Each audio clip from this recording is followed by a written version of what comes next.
Assalamualaikum warahmatullahi wabarakatuh. Perkenalkan saya Lubna Abidah, NIM 0577864445 dari UPBJJ UT Bandar Lampung. Kali ini saya ingin membuat video tambahan untuk tugas 1 basis data. Dari feedback yang sudah disampaikan di tugas 1, di sini ada tambahan untuk bisa mengeksplor dengan pembuatan RD dari studi kasus lain dan juga mencoba menggunakan tools selain IED Graph Editor yang sebelumnya saya gunakan, yaitu menggunakan Draw.io. Di sini saya mencoba menggunakan Draw.io dengan panduan praktik dengan studi kasus adalah studi kasus praktikum pembuatan RD perguruan tinggi, setelah sebelumnya saya membuat RD mengenai rumah sakit. Jadi untuk studi kasus ini, pada sebuah perguruan tinggi, mahasiswa akan mengambil mata kuliah yang ditawarkan. Setiap mahasiswa dapat mengambil minimal satu ataupun beberapa mata kuliah dalam satu semester. Dan setiap mata kuliah hanya bisa diajar oleh satu orang dosen, serta setiap dosen dapat mengampu atau mengajar minimal satu mata kuliah. Nah, dari contoh studi kasus tersebut, kita bisa mendapatkan 3 entitas, yaitu ada mahasiswa, mata kuliah, dan juga dosen. Kita bisa mulai membuat entitasnya di sini.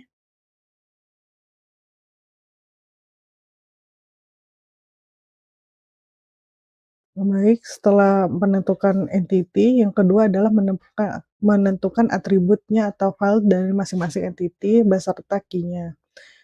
Kita menentukan atribut yang telah teridentifikasi pada entity yang sudah kita buat. Nah, secara rinci di kasus tersebut tidak menyebutkan atribut apa saja yang harus digunakan, maka kita bisa menentukan secara penalaran yang terjadi di kehidupan kita sehari-hari. Misalnya mahasiswa memiliki atribut NIM, nomor induk mahasiswa, dan nama mahasiswa, mata kuliah memiliki atribut kode mata kuliah dan nama mata kuliah, serta dosen memiliki atribut nomor induk dosen dan nama dosen. Kita bisa mulai membuat atributnya.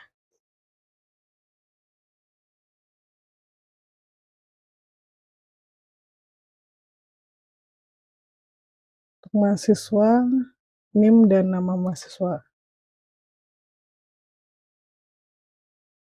Kemudian ada kode MK dan nama mata kuliah.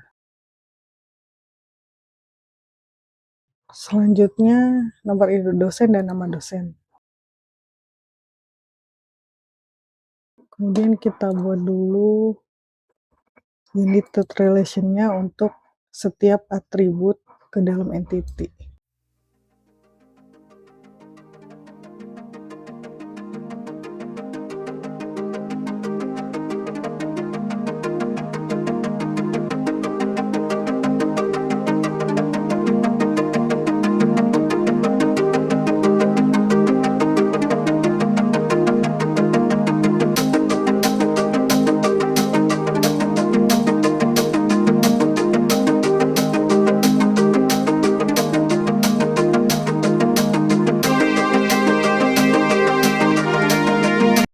Nah, setelah menentukan atribut, selanjutnya adalah mengidentifikasi dan menetapkan seluruh himpunan relasi di antara himpunan entity yang ada beserta kunci tamu atau virgin key-nya.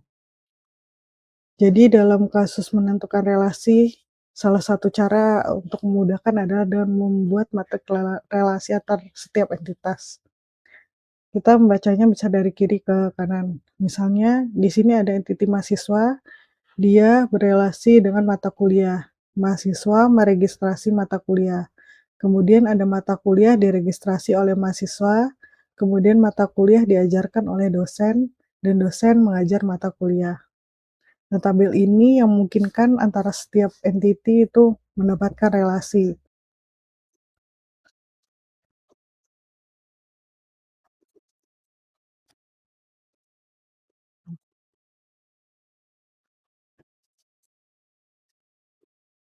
Sementara kita buat seperti ini dulu. Kita kemudian yang keempat, menentukan derajat relasi untuk setiap himpunan relasi. Nah, dari tabel 3 Dan dari 3 entiti ini kita akan menentukan derajat relasi. Derajat relasi antar entitas itu ada satu ke banyak, dan juga banyak ke banyak. Nah, misalnya dari studi kasus tersebut, banyak mahasiswa meregistrasi banyak mata kuliah. Berarti relasinya adalah many to many.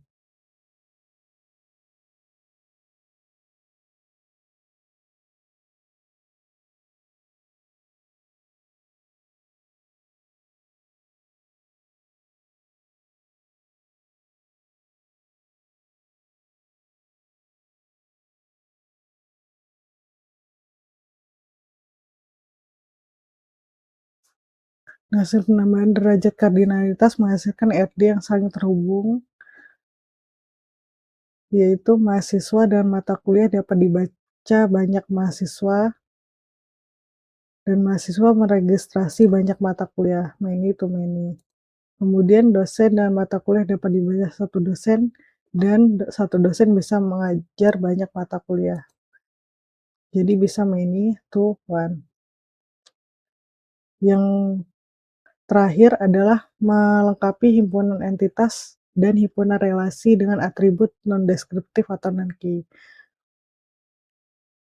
Nah, dapat dilihat di sini ada relasi, yaitu many to many, yang mana harus kita lakukan normalisasi lagi. Nah, jika relasi dari setiap entiti memiliki nilai many to many atau banyak ke banyak, maka relasi tersebut akan berubah menjadi entiti baru.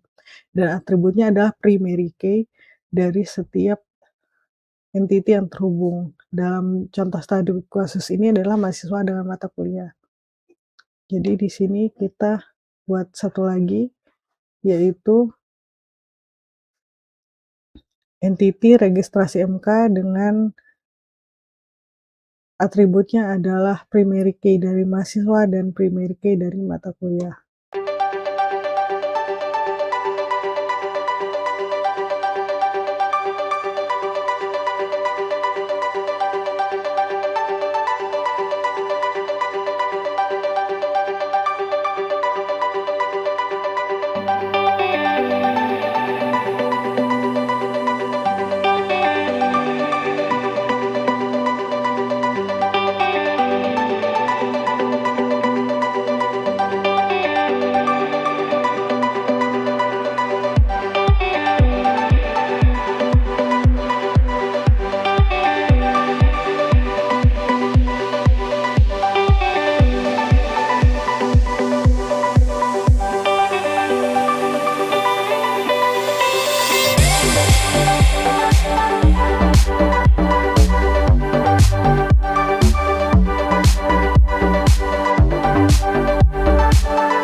Nah, jadi berikut untuk relasi untuk RD perguruan tinggi.